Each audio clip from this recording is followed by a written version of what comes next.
सभे मगहिया भाई बहन के बुलेटिन काका के राम राम आथिन मगहिया खबर में सुनथिन देश दुनिया के खबर। शंघाई सहयोग संगठन के प्रधानमंत्री नरेंद्र मोदी करतन मेजबानी, जकरा में शरीफ और जिनपिंग भी रहतन शामिल। एनसीपी के दोनों खेमा में ताकत दिखावे के होड़ लगल है। बिहार के पूर्व मुख्यमंत्री लालू यादव कहल का कि बिहार में भाजपा के दाल न है गले वाला। विपक्षी एकता पर अब 17-18 की बेंगलुरु में बैठक आयोजित किया जाए। 2 हजरीवा नोट 2.72 लाख बैंक में जमा हो गया। देवघर जाय लेल सगर देखल जा रहा है कवड़िया के भीड़।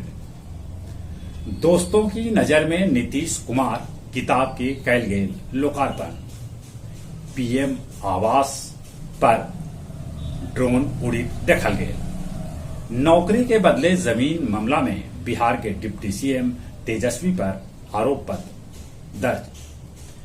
बिहार शरीफ के नगर नौशा थाना के रामघाट दक्षिण बिहार ग्रामीण बैंक शाखा से 11.6 लाख रुपया के हो गए लूट। इजराइल के वेस्ट बैंक में ड्रोन से हमला। सऊदी अरब स्वीडन के राजदूत के कैलक है तलब।